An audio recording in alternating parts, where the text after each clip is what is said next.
Hello friends welcome back to another tutorial मु आपण समस्त को पुणी थे आम चैनल को स्वागत जनाऊे। सो फ्रेंड्स देखो श्लोक 40 कौन अच्छी ठीक अच्छे तो आम पूर्व भिडियो 39 नंबर पर्यंत देखी चाणक्य नृत्यर वीडियो +3 पिलाମାନଙ୍କର सांस्कृतिक पिलाମାନଙ୍କର वीडियोस आम देखा।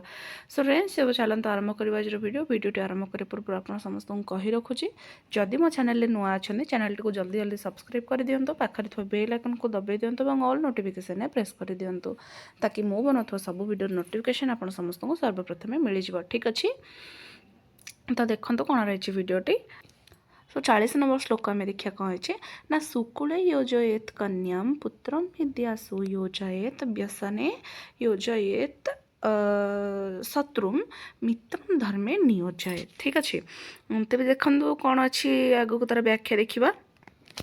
तो व्याख्या देखो ना कन्यार विवाह उत्तम कूल कराइबा उचित पुत्र को विद्या अध्ययन नियोजित करने उचित शत्रु को विपद में पकाइबा उचित एवं मित्र को धर्म कार्य परिचालित करने उचित ठीक अच्छे।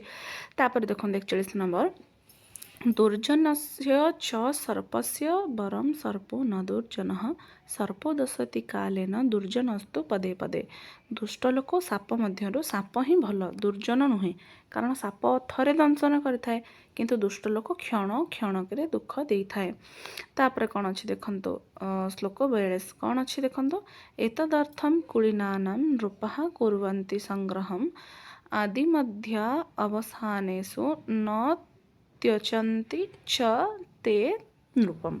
तार कौन अर्थ देखो ना राजा माने कुलीन लोक मानक जोगाड़ करी एथिपाई निज पाखरे रखि थांते से माने सुख ऐश्वर्य विपत्ति समय तांको मध्य छाड़ी चले जाई नथांती। तापर कौन ना प्रलये भिन्न मर्यादा भवन्ति किल सागरा सागरा भेद मिच्छन्ति प्रलये अपि न साधव ना प्रलय समय समुद्र निजर मर्यादा त्याग करी कूल लंघन करें किंतु साधु स्वभावपर्ण व्यक्ति माने अत्यंत संकट अवस्था मध्य निजर मर्यादा को परित्याग करते नहीं। तापर 44 नंबर कौन अच्छी ना मूर्खस्तु परिहर्तव्य प्रत्यक्षो द्विपद पशु भिन्ननी वाक्य शल्येन हृदृष्ट कंटको यथा ठीक अच्छे।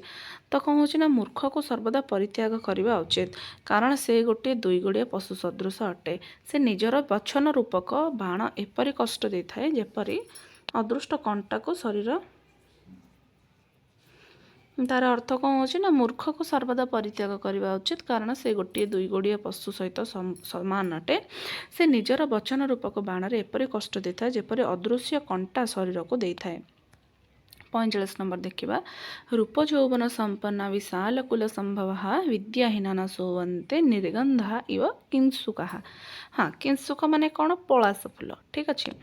रूप यौवन युक्त हो उच्च वंशर जन्म होते विद्याहीन मनुष्य समाज रे कौन होता है ना बासनाहीन पलाश फूल परी आदर पाए नहीं किंतु जो लोकटी माने देखा सुंदर नुह जमती कौन कहवा आम ऊपर देखा सुंदर नुह किंतु जमती नड़ियार उदाहरण ऊपर टाण भितर मधुर ठीक सेमती जदि उपयुक्त रूप यौवन होइके माने उच्च वंशर जन्म होइछन्ते ताले से कौन विद्यावान गुणी लोक हो कि भी नुह ठीक अच्छे से कथा ये से कहते ठीक अच्छे। आम देखा नेक्स्ट वीडियो 46 नंबर श्लोक चाणक्य नीतिर कौन रही जदि वीडियो भल लगे लाइक कर दिंतु चैनल टी को सब्सक्राइब कर दिंतु मो सहित जोड़ी रुहतु।